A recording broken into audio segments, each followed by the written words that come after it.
please call the roll. Good morning. Let the record reflect Commissioner Soboroff, Figueroa Villa, Kim, and Saltzman are present, and we have a quorum.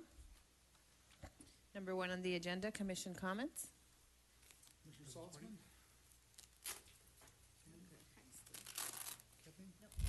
No, let's go ahead. Item number 2 on the agenda, report of the Chief of Police, Chief Beck. Good morning, Commissioners. Morning, Chief. Thank you.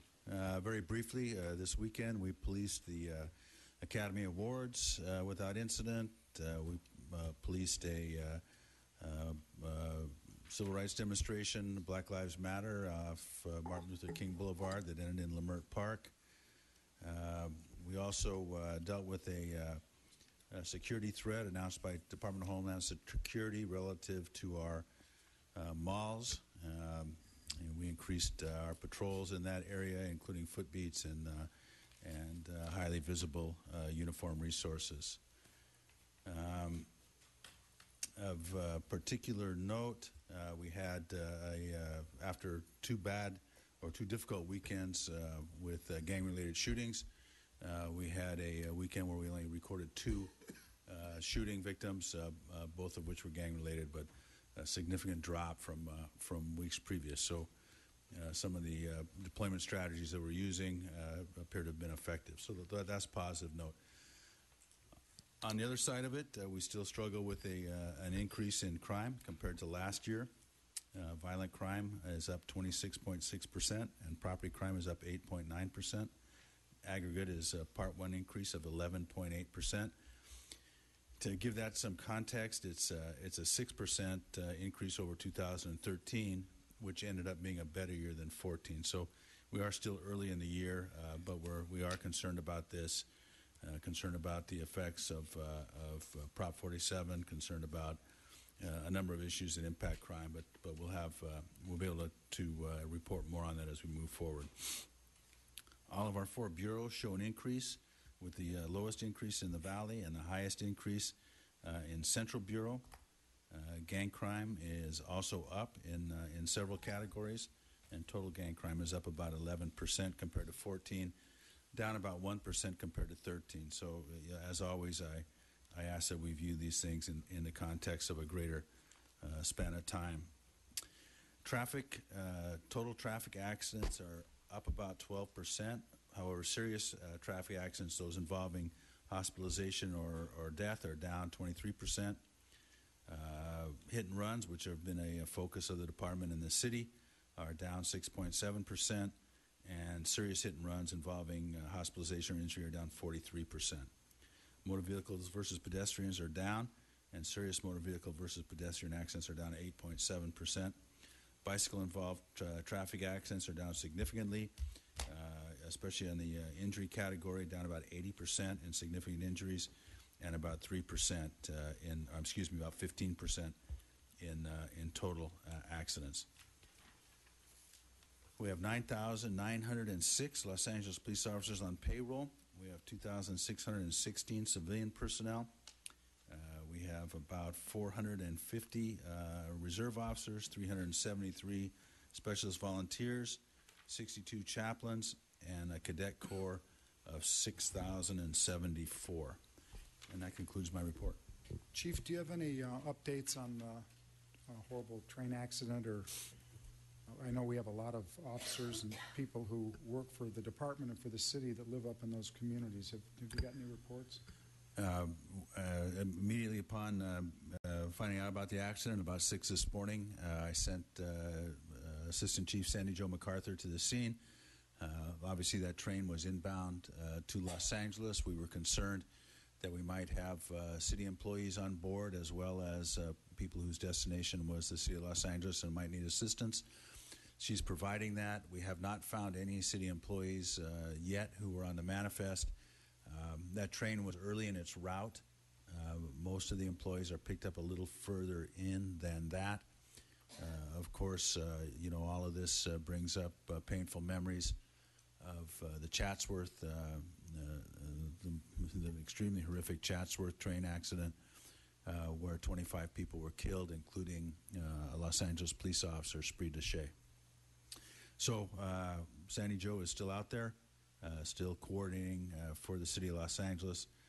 But at this point, we're not aware of any city personnel that were on that train at the time of the crash. Okay. Thank you, sir. We do have one public comment card. We have Mr. Ted Hayes. Do any of you know what the Alameda Corridor is? No hands? It's where they put a freight train underground. No one ever had to cross those tracks. A freight train. In modern times, all trains should be underground, overpass, whatever. Then we won't go through these events. Understand, hundreds of people can be injured and killed in a train accident. I brought that to your attention a couple of weeks ago about the fact that we have a Crenshaw train running at grade only because it's cheaper to do it that way. Less money. Money is more important than lives. We know that. Chief, I mentioned some time ago that we conduct our internal affairs interviews in the lobby of the movie site, the Bradbury Building. You can either stand in the lobby or you can sit on the bench next to a statue of Charlie Chaplin. I also pointed out they conduct our interviews with the district attorney's office in the hallway on the 17th floor. So last week we found out that we were being rescued by finding a place to conduct our interviews on homicides. I'm going to look at the memorandum associated with that item and see if I can find out what the department was doing prior to that. Where were the interviews being conducted? Because even now, 29 seconds. an improvement is based upon someone stepping in with money to make the improvement. It was never a part of the department's activities or concerns to have a place to interview people relative to homicides. That seems very astonishing to me, and I want to find out what's happening, and I hope the press gets a hold of it and makes a report on it. Thank you. Thank you. We're now on item number 3, the report of the Executive Director, Mr. Tifeng. Morning, Mr. President, members of the Commission. No report today. Item number 4, the report of the Inspector General, Mr. Bustamante. Thank you, Commissioners. Same as the Mr. Tifeng, no report as well.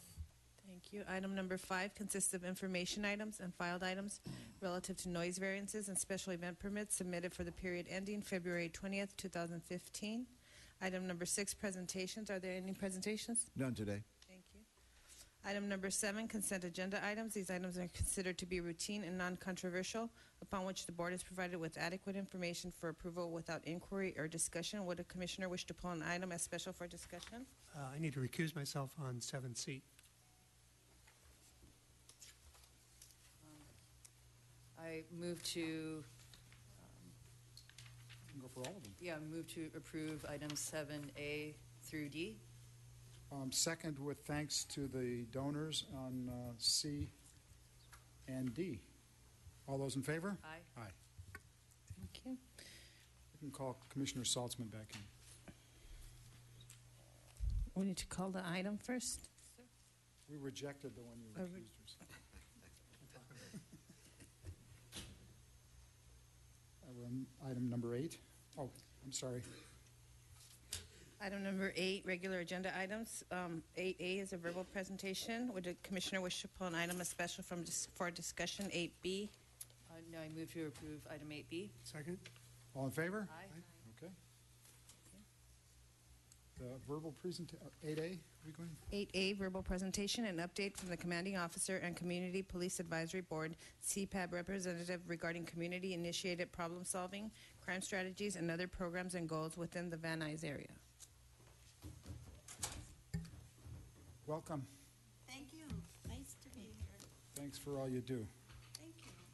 Good morning, Honorable Police Commissioners, Chief, Mr. Tifeng, Inspector General. My name is Lillian Carranza. I'm the Area Commanding Officer of Van Nuys Division. And seated to my left here is our Community Police Advisory Board President, Mrs. Penny Myers. She's been a resident of Los Angeles, specifically in Van Nuys, for over 40 years, involved in CPAB for over 20.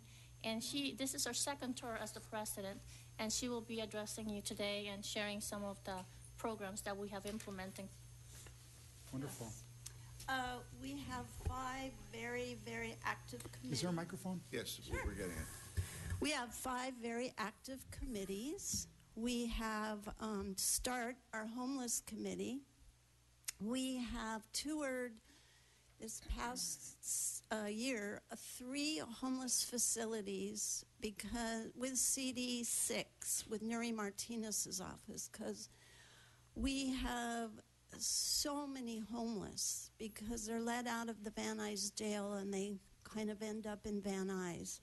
So we're working hard to see if we can't get some programs implemented for the homeless there. We also, with CD2, we had a problem with one of the nonprofits, so we did a dispute resolution, and that Lutheran Social Services has chosen to leave the area because there were so many calls for services with LAPD. It was becoming a problem location, and it was not for the better good of Van Nuys. And we've also collaborated with the Van Nuys Neighborhood Council. I love working with them because they really get the people out to our summits. So we had a homeless summit a couple of months ago and had about 300 people. And then we have our sex trafficking committee, which is just up and running because we have a terrible problem on Sepulveda Boulevard. So we are working with Nuri Martinez. We are working with Paul Krikorian's office and Adrien Nazarian's office and the Vice Unit to come up with some solutions because it's a huge problem in our community within the neighborhoods.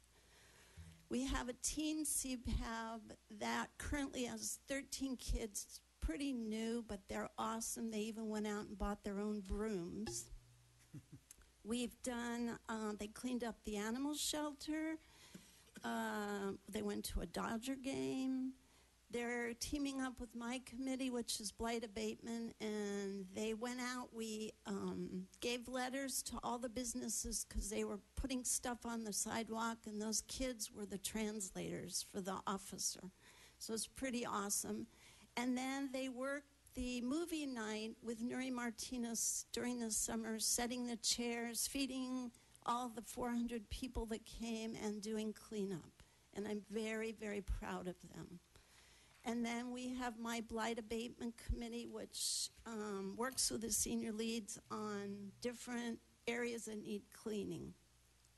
And we just, I noticed when I worked downtown, and I ran into one of the senior leads who was ticketing one of the businesses for all the junk on the sidewalk, which becomes a liability. So he gladly handed me the municipal codes. I turned them over to our senior lead, and she ran with it, and our sidewalks have never been cleaner and look nicer, although a blight is off the sidewalks, and I'm so happy because that's my passion.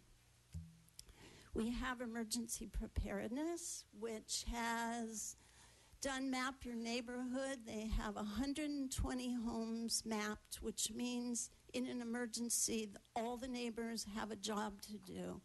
And we've teamed up with Home Depot.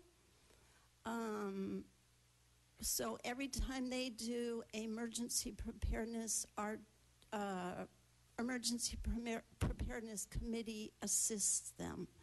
We are doing a huge summit with the neighborhood council. We've already done one, and we're doing one now valley-wide. So to prepare the community.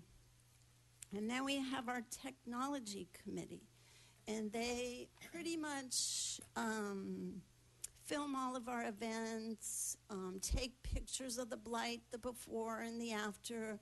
We're on Facebook. We have a CPAB website, and we're going to be Twitter trained.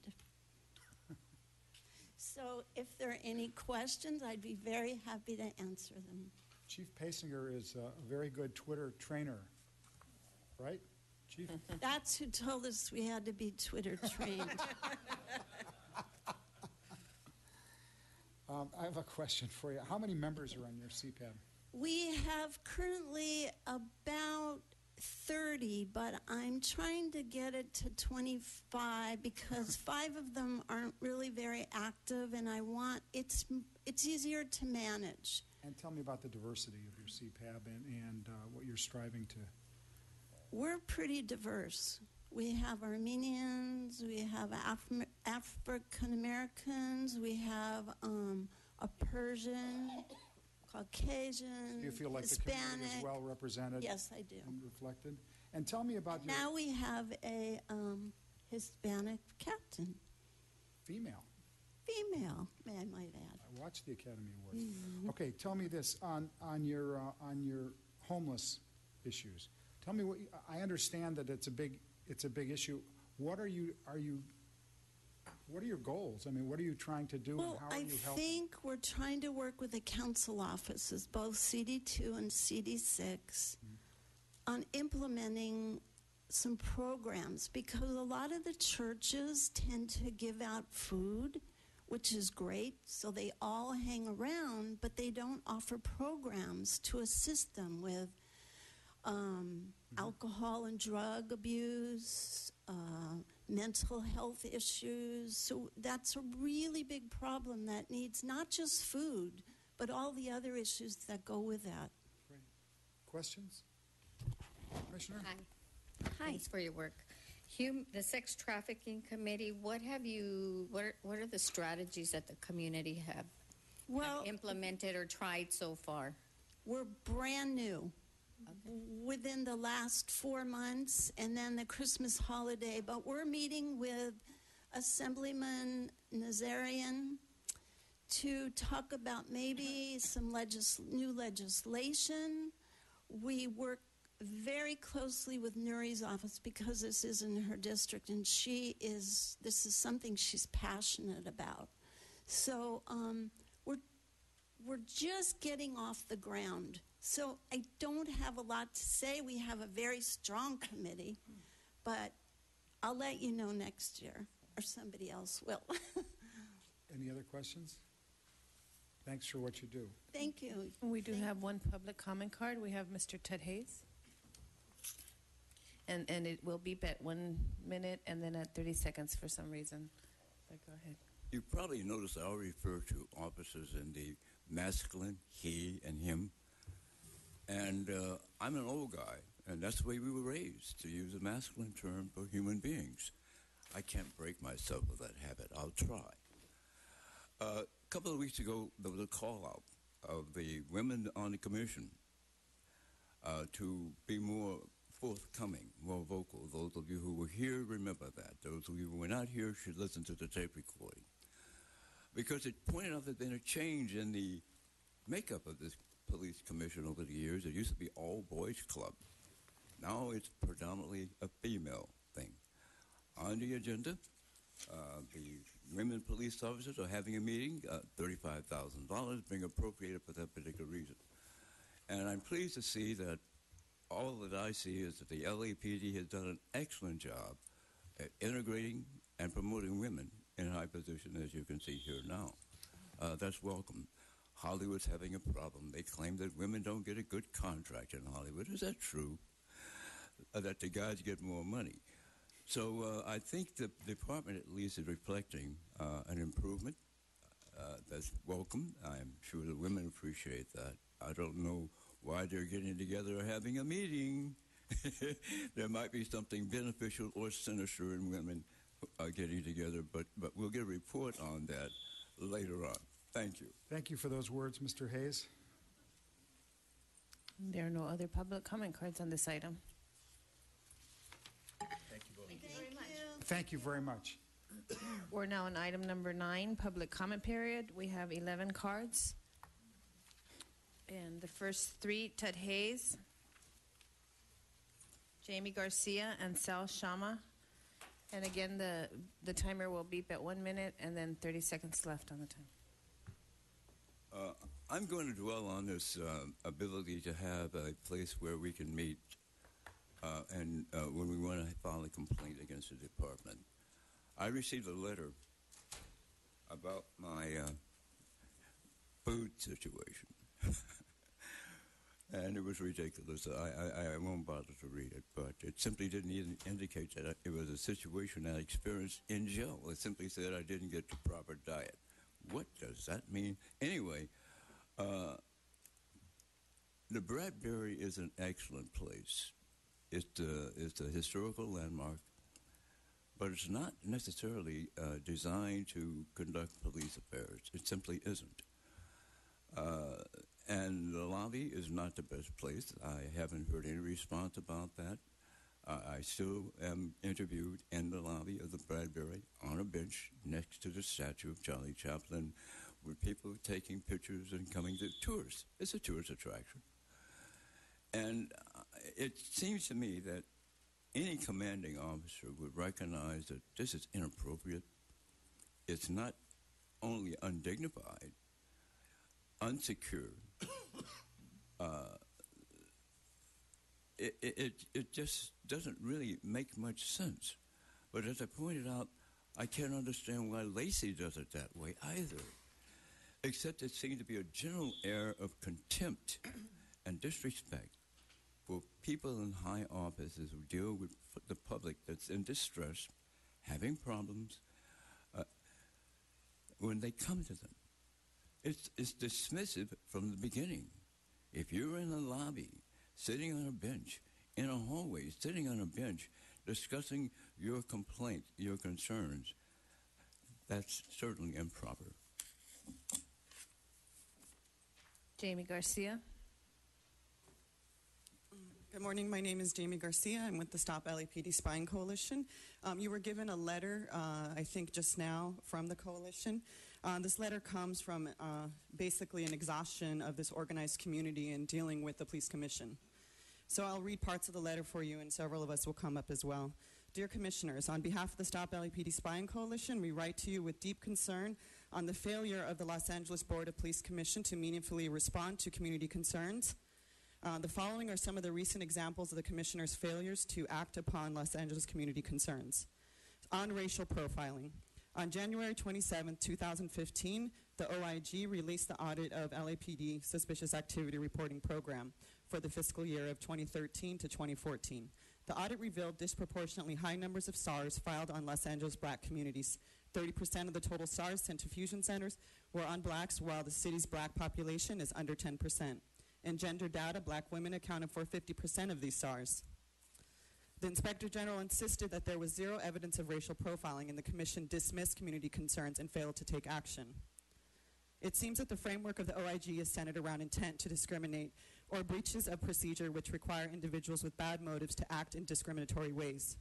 What the SARS audit makes clear is that without malicious actors or breaches in process, discriminatory results still happen. We can tell this by looking at the impact of the policy.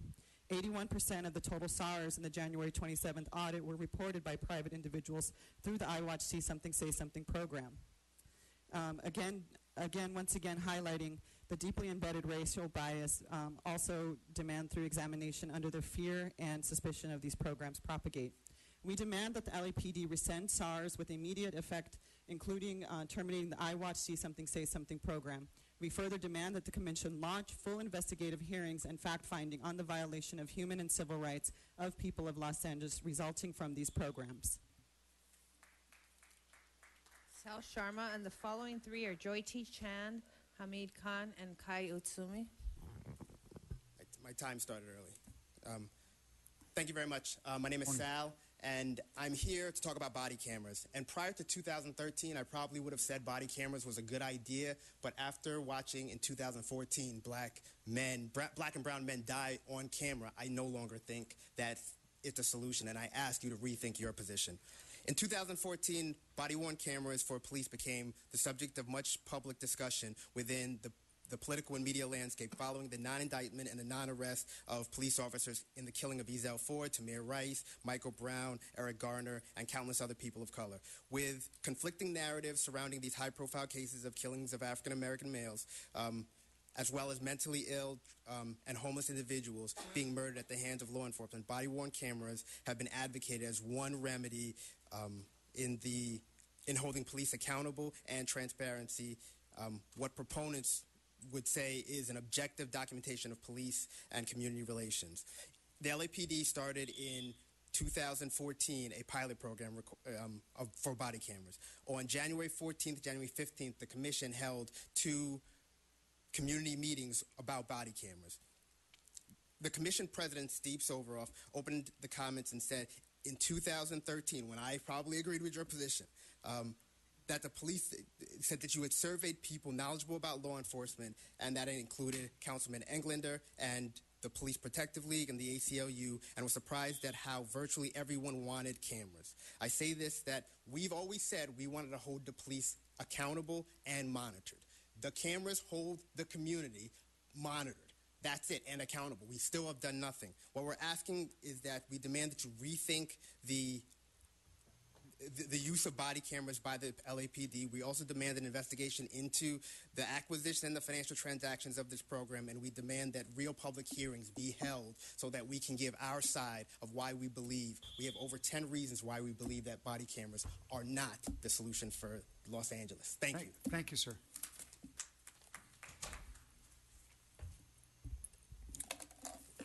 My name is Jyoti, and I'm a part of the Stop LAPD Spying Coalition as well. In May of 2014, the LAPD announced that it had received 2 Dragonfly drones gifted from the Seattle Police Department because in Seattle there was public uproar where community members rose up to demand that these drones not be used due to concerns around privacy rights and police snooping. The desire to acquire drones by LAPD is not news for us. We know that LAPD had already begun to go to Israel in February of 2014, in which it was shopping for drones and other crowd control and surveillance technology devices. At the time that LAPD received these drones from Seattle, Chief Beck made public declaration about seeking community input and also working with the ACLU in developing policy.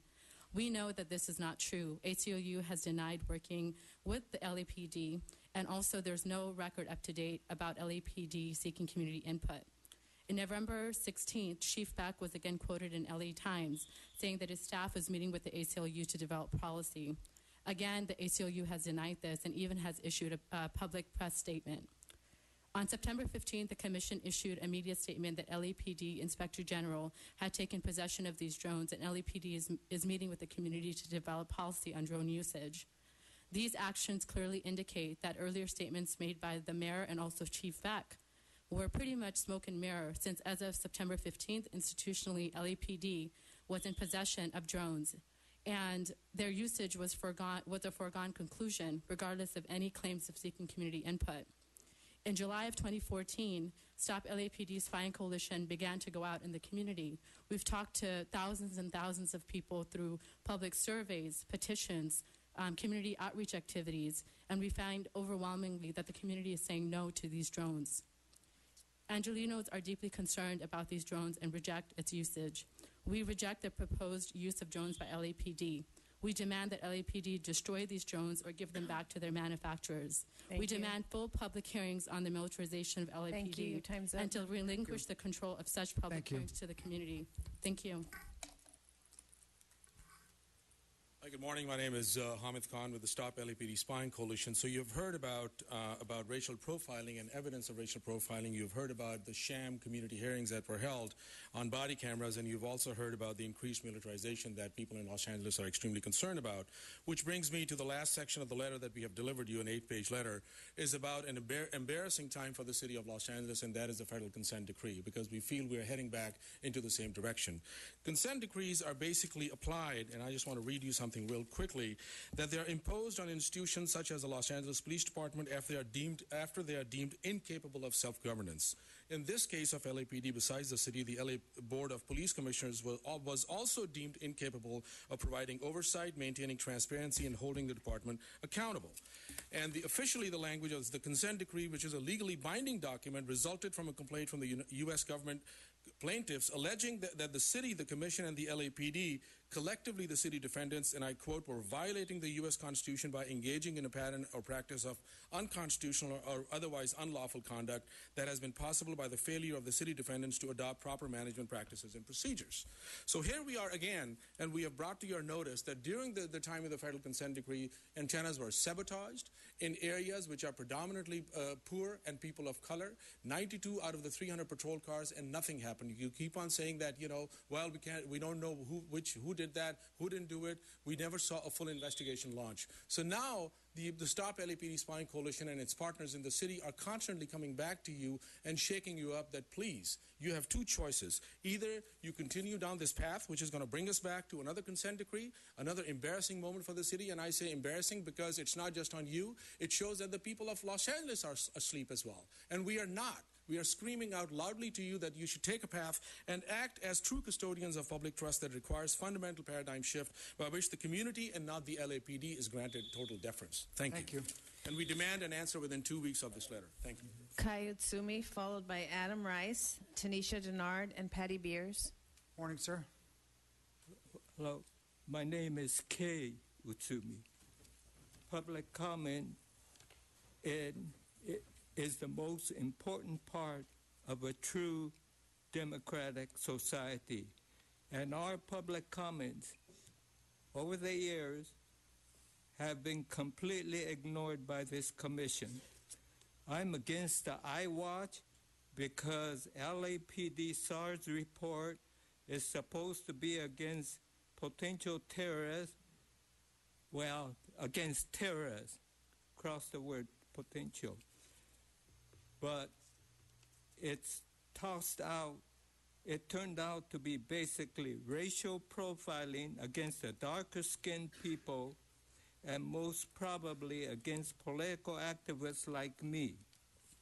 I'm against body camera because it's another tool for racial profiling, especially against black and brown youth whose background and culture goes against the grain of white police officers' history of total control over the other, people not like themselves, but not criminals, just different behavior, whose culture they don't understand, and in some cases, their white supremacist attitude. Thank you. Morning. Good morning, Commissioners. To sort of continue with Kay's point, so we are told that this SARS program is here to prevent terrorism. And what is terrorism? The dictionary definition of terrorism is the use of force or violence to influence the public discourse or action. So, young man like Ezell Ford walking down the street, stopped by a police officer, a man with a gun, shot in the back by that same police officer, brought before this commission, and nothing has been done. Now, Mr. Inspector General, I don't even know what the point is talking to you anymore, man. Ocaño was killed by police misconduct. Dale Garrett was shot in the back by LAPD.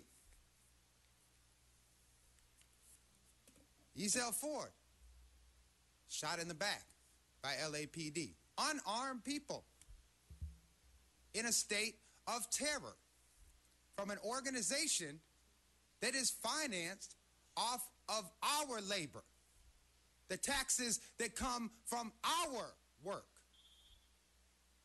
We expect protection. We are well aware that to protect and serve does not mean us. It means to protect and serve the moneyed interests of this city. But in reality, us as a whole, the people, we are the moneyed interests in this city. We provide everything that runs your organization. And we demand that you protect us instead of terrorists in uniforms. Thank you. Morning. Good morning. My name is Tanisha, and I'm against the SARS program. One, because 30% are falling on black people like me, and 50% are on women that are like me. So it's weird that y'all say us for terrorists and y'all can't release a report on who these people are. Don't you think if y'all want us to see something, say something, we need to see pictures of people, but y'all can't even report that? So I would urge you and your office to release that report so I can know if I'm on there or any of my peers, my black communities, or my females that I know. Thank you.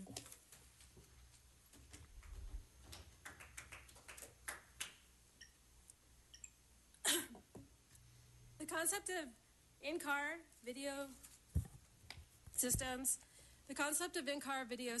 was implemented after the beating of Rodney King in 1991, and is still now an issue of contention. The mayor, then Mayor Villaraigosa and Chief Bill Bratton championed the idea with $5 million allotment for devices in 2008. In 2010, 300 patrol cars were equipped with these video devices, and it took only 3 years for them to be tampered with. How do you expect us to believe you won't tamper with or abuse body cameras? LAPD Liar-in-Chief Andrew Smith admitted to the LA Times that there was an inspection conducted of the entire fleet of the Southeast Division and other divisions of South Bureau. The inspection revealed with a total of 160 antennas installed in the Southeast Division, 72 had been removed. 20 antennas from cars in other divisions were missing as well. In essence, 92 out of 300 patrol cars had been sabotaged. LAPD South Bureau covers Watts, Jordan Downs, Imperial Courts, and Nickerson Gardens, and other areas where the overwhelming population is poor, working class people of color. Commissioner President Soboroff, you admitted to the LA Times that you, Chief Beck, had briefed him about the problem in September. 8 months prior to that, you, Commissioner President Soboroff, acknowledged the violation of public trust, and you not only failed to bring it to the public's attention, but in the meantime, you launched an aggressive campaign to raise private money to equip LAPD officers with body cameras, yet another tool sold to Angelenos to monitor officer misconduct. Further, when this issue was made public in April 15, 2014, you, Police Commissioner Soboroff, were conveniently absent from that meeting. Thank you. The final three speakers, Jeff Warner, Esteban Gill, and Suzette Shaw.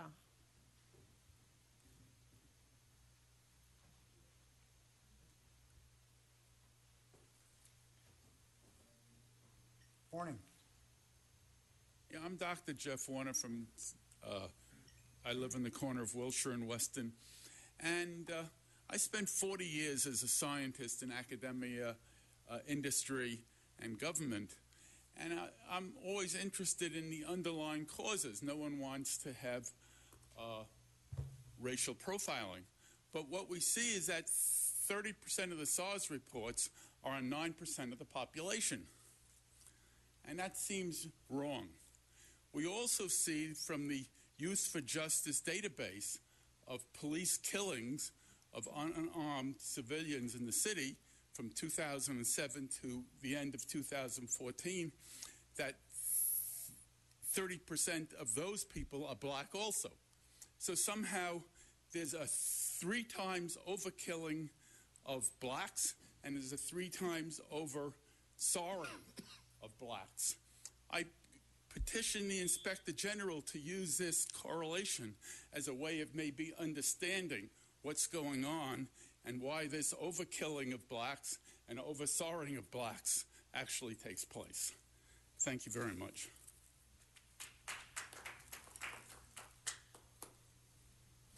So the last time I worked for the taxpayer was as a student at the University of California. I worked 3 jobs there during my time. I was a library security guard, I worked in interlibrary lending, and I also worked as a hydration technician for the football team. Of course, the highest paid workers are there, unfortunately, right? Now, the fundamental issue you're hearing here is one of impunity, and specifically impunity of those who are working for the public. This is problematic because It's not some businessman who can afford it paying for it. It's us, and we can't really afford it. Now, when I worked for the Cal football team, I would have to check out a golf cart to drive around the water buckets. And if I decided to have fun with that golf cart and, you know, drive down the hill and speed off up the mountain or whatever, and ending up busted a tire, I'd get fired, and I would have to pay for that tire and that golf cart, etc. If I stole some of the $80 footballs that they had, then I would have to pay for that football and probably be denounced to the, you know, local authorities, etc., etc. But why is it that it's been several months now where dozens of patrol cars were sabotaged, and I've seen no officer's name on the news, I've seen nobody fired, I've seen nobody reprimanded for this? And so, you know, this is that, and you know, this, it almost seems trivial, but it's a pattern of continued impunity that if we allow to continue is going to spiral out of control. So let's please stop with the impunity for police officers. They're paid by us, and they should suffer the consequences if they destroy our equipment. Suzette Shaw. Morning. Good morning, ladies and gentlemen. And my name is Suzette Shaw.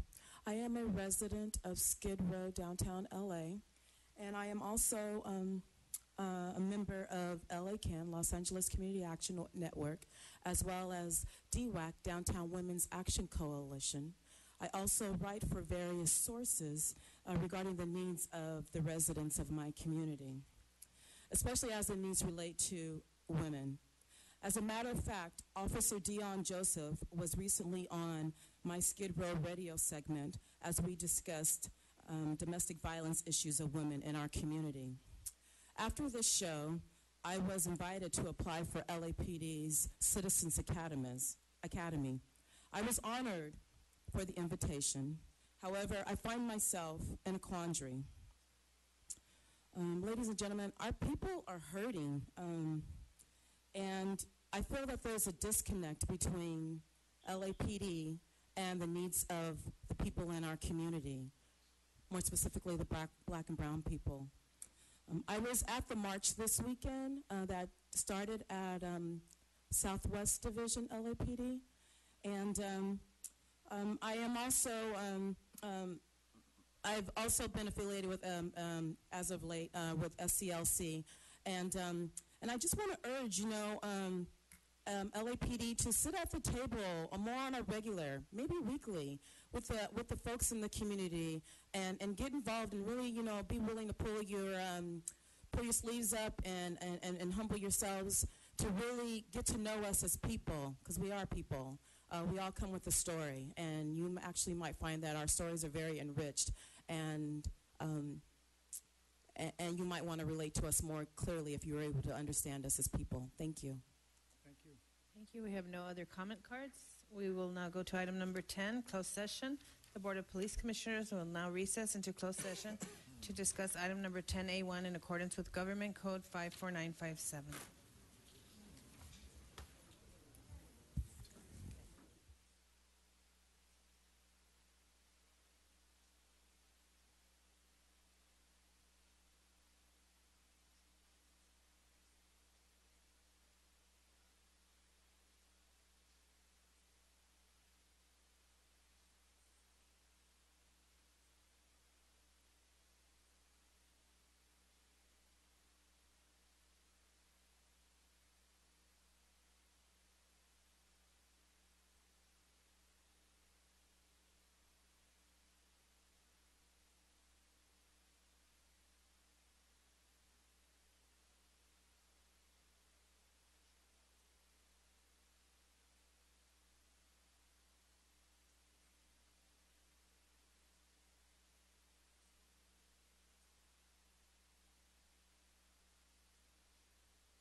Hi, I'm Shannon Lamert Park. You're watching LA City View, Channel 35, our city, our channel.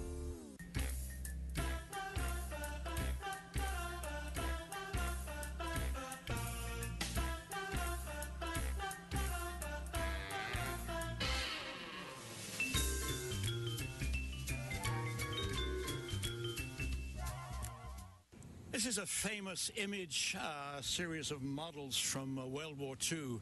The sailor kissing a nurse from World War II in Times Square in New York. And behind me is another image, another icon of World War II, the USS Iowa. What is she all about? Come aboard with me and we'll find out. We're on one of the icons of